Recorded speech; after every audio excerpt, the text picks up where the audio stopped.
Hello everybody, I'm Dave. If you want to tweet stuff, NearyD on Twitter. D Neary is Diane Neary. She's a librarian in New York. She's awesome. I don't know her except on Twitter because lots of people tweeted stuff to her instead of me. But how to overcome culture clash. So I'm not an expert in this. This is just me sharing some of the things that I have read, learned about, that I found interesting, that kind of plugged into the way that I've been talking to partners, developer communities in other countries about how they can be more effective in open source. But I think there are also lessons for open source developers about how they can be more welcoming to people from other cultures. So it was culture clash, the culture club and the clash. Was that too subtle? Anyway, so communities are messy. This is a maker community. There's stuff everywhere, but they're not just messy physically. They're messy because there's human relationships, and human relationships are messy. Humans are messy. Humans on their own are not, but once they start to get into pairs, things break down quickly.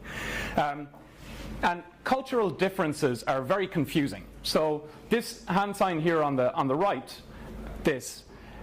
depending on whether you're from Japan, from America, whether you're a diver, whether you're from France or Poland, will mean completely different things, right? To some cultures it means zero, nothing.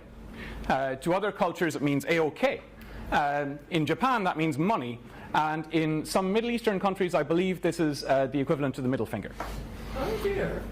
So, same signal, and how do you greet people? I remember a specific conference. I met a friend that I've known for many years, and I'm Irish. In Ireland we don't touch each other very much. It's true. It's so true. It's true. We don't, physical contact is not a thing. I lived in France for many years, and in France we kiss quite a lot. But there's no kind of, there's a certain space that's respected. It's kind of you lean in. And in the US, people are huggers, I found. That lots of Americans hug. And I met this American friend that I had met in many different contexts, and I was like, I don't know what the appropriate physical contact is. I was like, oh, well, that's nice, I appreciate that, we can have a hug. And it was okay. But physical contact, how do you greet people, how do you behave in different cultures is kind of confusing. And it's not something we're comfortable talking about very much, which is strange. So this is the iceberg picture. There's the things we do, and then there are the reasons why we do them.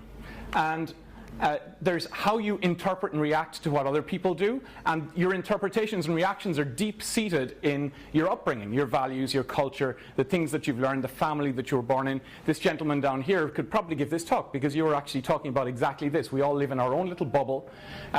We have a common heritage with other people who have similar bubbles because they grew up in the same area, with the same religion, went to the same schools, had the same friends. And yet, once we travel, we bump into other bubbles. And, is the person who I am perceiving is rude, being rude, or just behaving as they would normally behave and not understanding why I'm getting upset? So it's all kind of strange. There are many aspects that go into culture. There are 7 of them that are commonly cited: social organization, religious attitudes, language, heritage in arts and culture, economic systems, forms of government, etc. But a colleague of mine, Flavio Prococo, found this definition somewhere, which I thought was kind of nice. Culture is the way humans in a community actually get stuff done, actually do stuff. It's the explanation for how we behave and how we react. So how do we get past cultural differences? Because there are many. We agree they're messy. We agree it's a problem in open source communities, I assume. And some of them are a little bit practically difficult to address, things like geographical and language differences. But there's the actual cultural reactions, how we deal with each other. So I'm going to by the way, there are a few bit.ly links in here, and any of the, if they're books, any of the links, if you want to follow them, will go to a smile.amazon.com, which will support the Software Freedom Conservancy with a few dollars if you choose to buy them. Don't feel obliged, I'm just letting you know that. So how do we get past cultural differences? So, so everybody here has probably heard the expression tragedy of the commons. How many people are aware of the original source and have read the original paper from Garrett Hardin? Okay, there's 3 or 4, but that's good. So the idea of the tragedy of the commons is if there is a common good, and Hardin wrote about this, in fact, in the context of any restricted entity, but one of the examples he chose, which kind of got picked up prominently, was population control, which was a big issue in the 60s, late 60s, when he wrote this. So when you have a common good and you have many people who are sharing it, and those who are from Ireland, and I see a few people who are at least living in Ireland, commonage is still very common in agricultural communities in Ireland, where you have like hills, right, where it's a big area of space and you might put a very sparse number of animals on there. So many families will share a part of the commonage, and they will farm turf there or put animals on the land. And it's a shared good, shared by a number of people. And Hardin's theory is that any time you have a fixed good which is shared by people, it is in everybody's self-interest to behave in a way which is detrimental to the common good. In other words, detrimental to the group interest. Because if you have, for example, a piece of land that can support 100 cattle, and there are 10 families, that's 10 cattle each, right? But if I put an 11th cattle, I'm getting 10% more productivity for a cost to the common good of 1%, one extra cow on top of 100. So I'm degrading the common good a little bit, and that degradation is spread across 10 families, so it's in my self-interest to take more than my fair share. And so this is the problem that Hardin presents. And there are a number of obvious solutions. Hardin is famously libertarian, and so his solution was, well, what you should do is not have the common good. You should have everything be private property, and therefore everyone has control, total control over their own 10% of the common good, and therefore they will curate and maintain it in a way which makes it long-term sustainable. There are other solutions. In fact, this is one of the interesting papers that's appealed to both libertarians and communists, for example, or social democrats, in terms of a way that one should manage a common good. One way is to elect a government, or to elect a council of seniors who will ensure that everybody respects the rules. So you create an outside body with the respect of all, which enforces a common set of rules. One can use religion or autocratic power to protect the common good. So you have a religion which reinforces the values and the lore, and so maybe people behave in a certain way and they don't understand why they're behaving in that way, but they know that this is the way things are done. So what happens when these various solutions to this problem meet?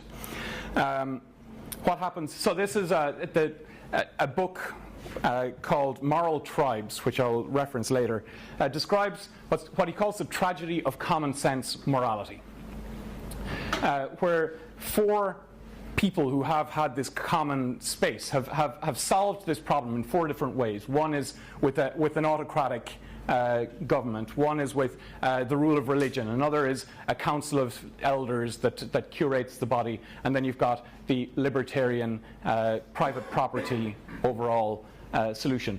They meet when a fire destroys the land which had been a kind of a dense forest which had separated them for many years.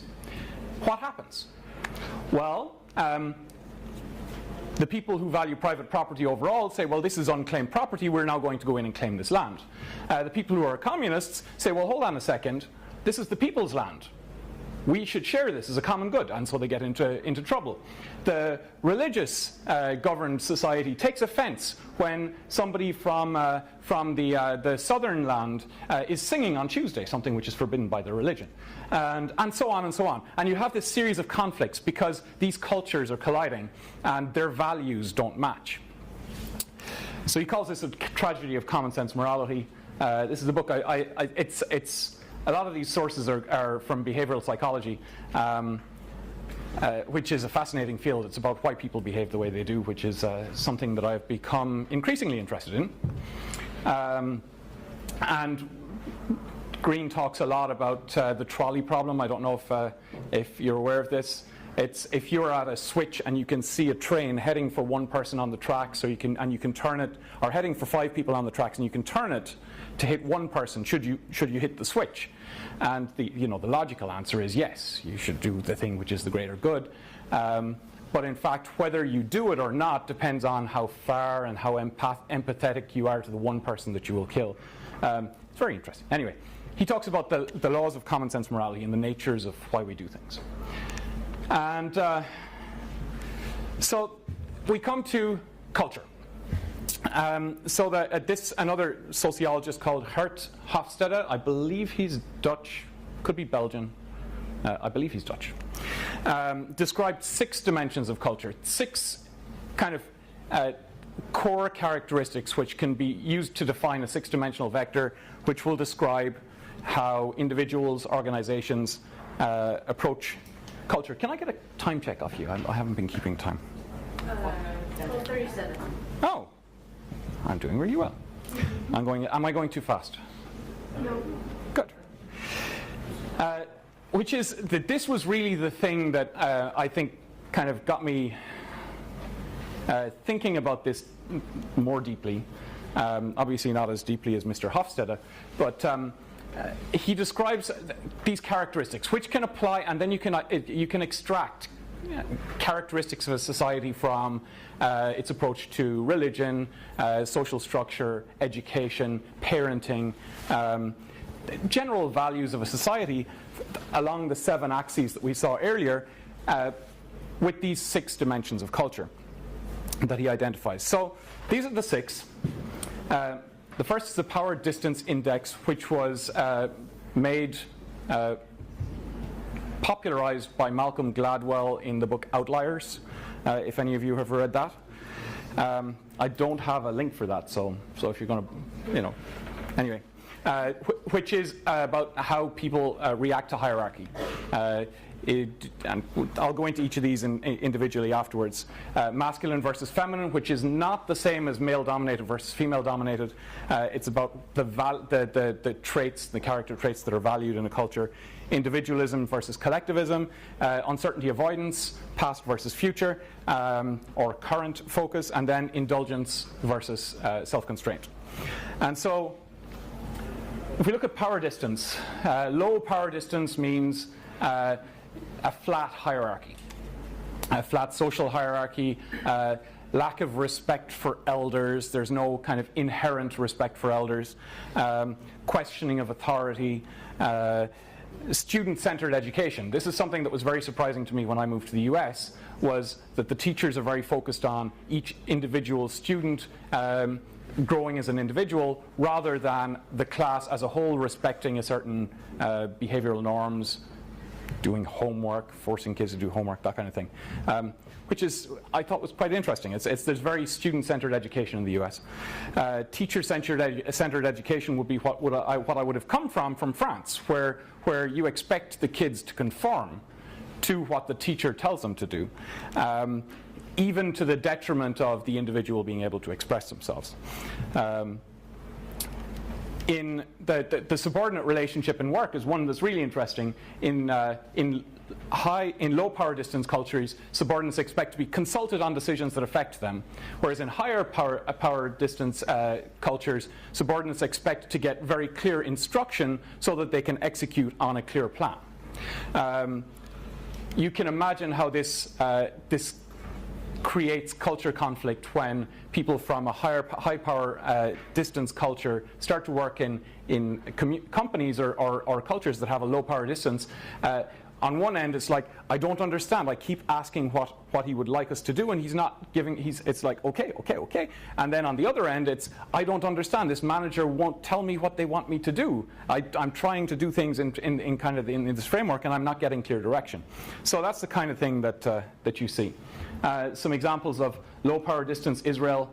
Actually, quite famously, there's an anecdote by another social behaviorist called Danny Kahneman, Kahneman, who also wrote a lot of stuff about why people behave irrationally. Where he says it's the first time that he was teaching in Israel, students would shout out when they disagreed with him and would get into back and forth discussions with the professor saying he's wrong, you're wrong, and this is something that was completely foreign to him from before. So very flat social structure in Israel compared to something like a Malaysia or China, where there's a very strong respect for hierarchy. Individual versus collectivism, I think probably a lot of this can be traced back historically. This is one of the bigger ones that would be a difference between some European cultures and Asian cultures and North America. I think America being founded on lowering taxation, creating independence from a foreign power, has a very, very strong emphasis on the individual autonomy, freedom, the ability to be left alone from government interference on the one end, and on the collectivist side, the idea that we have a responsibility that as a collective we are responsible for each other's well-being and provide a safety net to the weakest in the culture. And you can again see how these societies or these societal tendencies will conflict. Some of these are aligned, by the way. Uncertainty avoidance. On the one end, we have cultures with low uncertainty avoidance, ready to take risk, more venture capital, faster growth, acceptance of failure. On the high uncertainty avoidance, we have a reluctance to take on debt. We have change is seen as a threat to ways of life. There are a lot of rules and regulations which, even if people don't respect them, and that's often the case in countries like Germany or France, for example, we're happy that the rules and regulations are there. There's a need for rules and structure, and then there's a rejection of all structure on the other side. Masculinity versus femininity. One of the biggest things here is, how do you make decisions? How do we arrive at consensus? Is it by ideas conflicting each other and confronting each other in argument, or is it by working together and collaborating against a common enemy and a common problem that's identified? So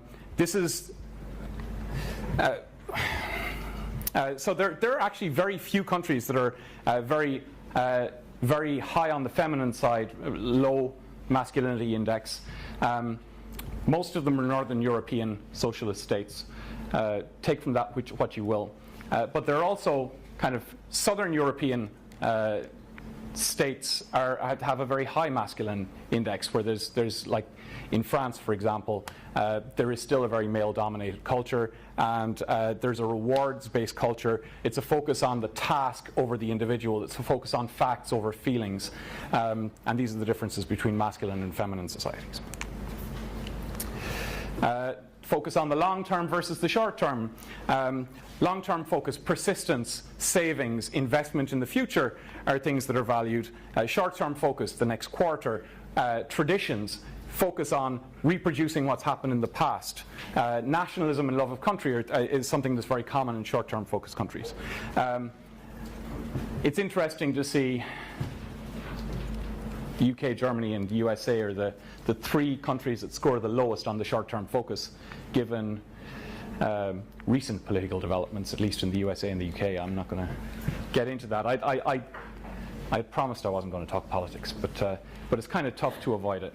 A colleague told me an anecdote where he was on a trade delegation to China, and learned from one of the people that they were meeting that the Chinese were investing in kindergarten and primary schools in African countries. And it's like, why would you invest in primary schools in African countries? Surely it makes more sense to invest in research projects and universities.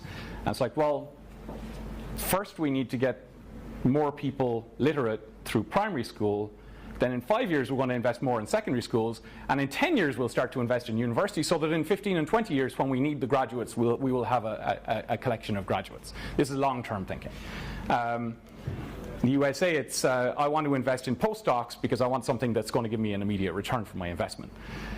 So there's that. And then this is the one that's, so long-term, short-term, and indulgent versus restrained were added after the 4 first, which were the original 4 that Hofstede identified. So this is the one that has the least data. Indulgent societies, people are focused on the immediacy, happiness, restrained. People focus not so much on their feelings or expressing their feelings. Freedom of speech is less of a responsibility. You see lower birth rates. And higher security forces, stricter sexual norms. You can read as well as I can. Okay, so there are other aspects. I mentioned touch a few times, haptic communication, body language, another anecdote. There are people who you can walk backwards across a room by stepping in a quarter of a step every couple of minutes. They will step back without even realizing they're doing it, and you can just keep walking them back. This is particularly Americans have an idea of personal space which is a little bit larger than others. There are regions of the United States where people are more uncomfortable with silence. So we talked about the moderator who speaks too much earlier. In some groups, it is considered polite to leave a pause of a half a second when somebody is finished, so that you're sure that the other person is finished. If you get somebody from Houston, Texas, and there's a half a second pause, they will feel uncomfortable, physically uncomfortable, and will feel obliged to stop you from being uncomfortable too, to fill that space with speech. So that's how you end up with one person keeping completely one side of the conversation, while the other person is continually waiting for an opportunity to get a word in. Just one example of the ways in which communication style can change from one area to another. Did you have a question? No, I'm from Houston, Texas. Oh. Can you vouch for this? Is this true? I won't confirm or deny. Okay, so this is all very interesting stuff. We have our 6 dimensions of culture, and we have some more components around the nature of touch and body language and personal space. And perfect, thank you. But how is this useful? What can we learn from this in open source? So one more book reference, and this, I'm assuming more people are aware. Who here has read this book, Getting to Yes? This is a must-read book. You must get this book. So this is about negotiation, but not negotiation in the confrontational sense of the word. This is a book, it was the first book written from the Harvard Negotiation Project, which is fabulous. And there are a bunch of, so there's Difficult Conversations is another one. It's a collection of sociologists, politicians, diplomats, business people who have gotten together to try and understand the nature of getting to win-win negotiated deals. And one of the things that comes out of the Harvard project, I don't believe it's in this book, but this is definitely one that you should read, is types of communication. So when you speak to somebody else, there are 4 things that you can do to communicate with them. One is you can ask a question, inquiry. Another is to repeat something that they said in your words to ensure that you have understood them correctly, paraphrasal. Another is to acknowledge that you understand where they are coming from, acknowledgement. And then finally, you can make a statement of your own, affirmation. You're just coming straight back with your opinion.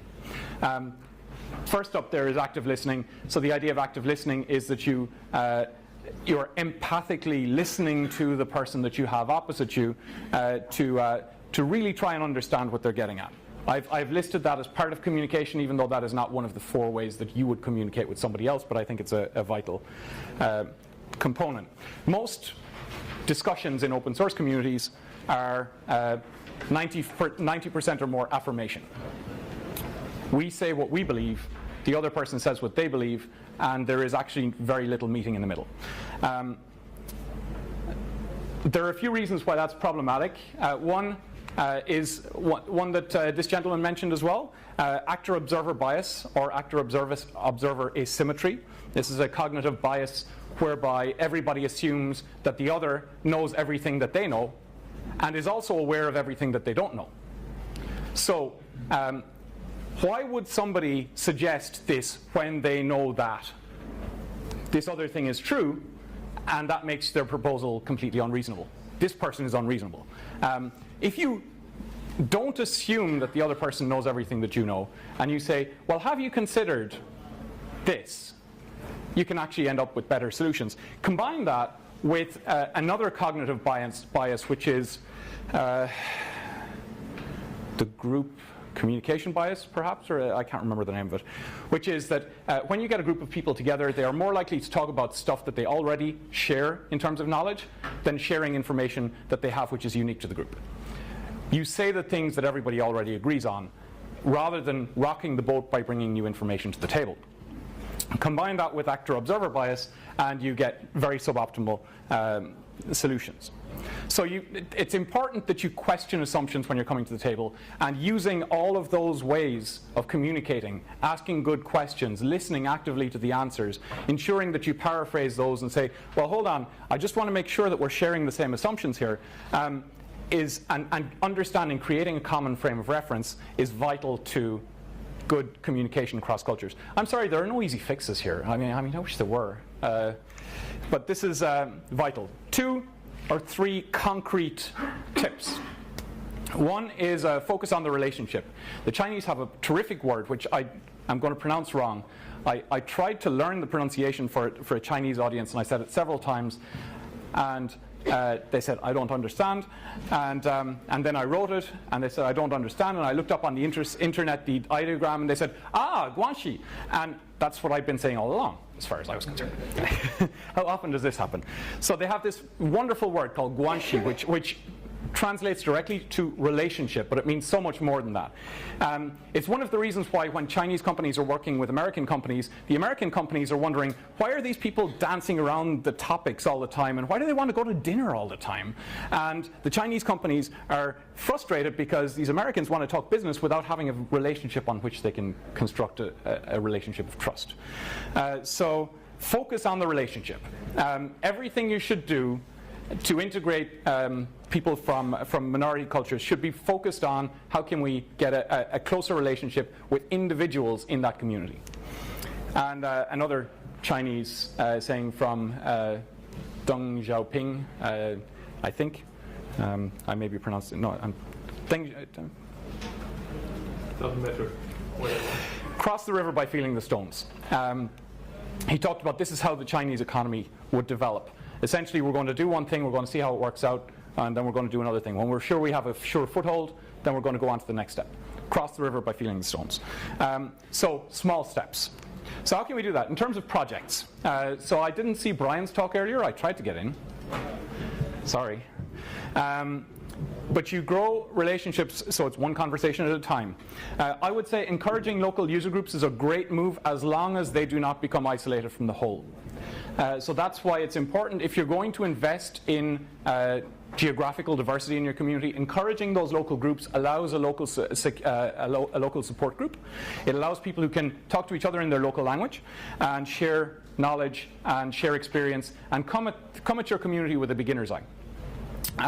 But it's also important that you build that bridge. So there are 2 ways to do that. One is to bring people from those local communities to your global events and treat them as VIPs. Really introduce them, bring them out to dinner, introduce them to the leaders of your community, and start to create those relationships. And also send your community leaders to those local user groups to speak directly to the local communities, and again, build relationships within those groups.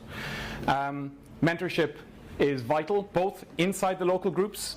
Ensure that there are mentors. If you have people in, for example, China, who are already engaged in your community, ask them if they will help others to become more involved, because they will help navigate the roadblocks of your community in a culturally, coming from the frame of reference of the people that they're talking to. So that's for projects. For individuals, cross the river by feeling the stones. Start small, propose small changes, and listen to feedback. Try and learn, when in Rome, try and learn what the norms and cultural sensitivities of a community are. I think it's important to learn how to argue in a community, to learn how to, when you get feedback on a patch, for example, to learn the best way to manifest that you don't agree with this feedback or don't understand this feedback. And again, identifying potential mentors in your local community who can help you is a very important step. And then finally, so I can leave a couple of minutes for questions, I guess. Geography and language. Unfortunately, we're not going to do anything anytime soon which is going to make India fewer than 9 time zones from California. So avoid real-time meetings. For God's sake, don't have your Chinese and your Indian contributors attending meetings at 11 p.m. or 1 a.m. It's just antisocial. It's anti-family. It's anti-everything. And I know, I mean, even in work, this is a common occurrence where I have contributors who I'd like, stop inviting me to meetings while you're at dinner. It's just inconvenient. We can do it an hour earlier or an hour later, and it's still okay for me. And you know, but let's not have a meeting at all if we can avoid it. So avoid real-time meetings. It's vital. Be aware of major holidays. If I had $1 for every time that I heard somebody in an open source community say, look, we had to choose a date and we can't make everybody happy, I would have quite a few dollars. But if you are moderately culturally aware, and you are aware of the major, like the one cannot miss it, this is the vital major holiday, like Christmas for Christians, in the year, you would avoid maybe 1 week in September because of Rosh Hashanah. You would avoid 1 week around now because of Chinese New Year. You would avoid 1 week in perhaps November for Diwali, and that would be it. Like it's only 4 or 5 weeks in the year, and you've covered Hindu, most Asian religions, most Christian religions, and Judaism. Right? It's not that hard to identify the 4 major holidays across 4 major world religions. Language is always going to be an issue, and it's one that's unfortunately impossible to fix. Well, it's very difficult to fix. But you can make it easier by avoiding real-time meetings. IRC even is hard, because typing in a foreign language is hard, and you get left behind in the conversation. And also, I think encouraging those local communities but keeping them connected to the whole helps with both the geography and the language issues. Sorry, I rushed through that a little bit at the end. Do I have time for a question? Yeah. Or 2? Couple of questions, yeah. Couple of questions? Anybody have questions? Contributions? I'm not an expert in this. Oh, you're welcome. How do you do? This is one of the best talks I've been to this weekend. I appreciate it. Oh, thank you. So I have a question that may go a bit more. You were saying in the last few slides that you discourage real-time communication. And well, my experience mostly comes from work, not open source community, but it's clearly the same problems we see. Yeah. I have a team that is split between France and the USA. And so, I mean, as you are, I'm not an expert, and I haven't read as much as you have. And I really appreciate this presentation. It really brings a number of bits of insight I didn't have until now. Mm-hmm. What I was told until now is face-to-face communication, usually one-to-one, is a very good way to attempt to diffuse a situation. And I agree. Yeah. And so people tend to advise to do face-to-face talk, even if it has to be through video conferencing tools. And I was told to avoid as much as possible written communication, which is kind of okay. It's exactly the opposite. So let me provide context. I think the weekly status meeting is a waste of time.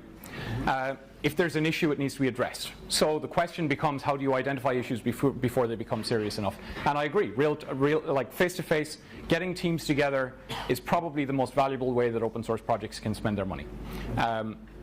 But be aware that if you're bringing 10 Chinese contributors to a global conference, which is 1,000 people, what you're going to find is that those 10 people stay together all week, and they're not going to build any relationships inside that community, which is my personal experience. So that's why I suggest bringing smaller numbers if you're bringing them to a big conference, because it can be overwhelming. And also make sure that there's a support net there when they arrive. Yeah. For work, I think it's very valuable to meet each other, and it's very valuable for people to talk one-on-one when there's a need. I don't think there should be like don't have weekly status meetings if you don't need one, right? Have meetings with an agenda. That's actually just free tip on top.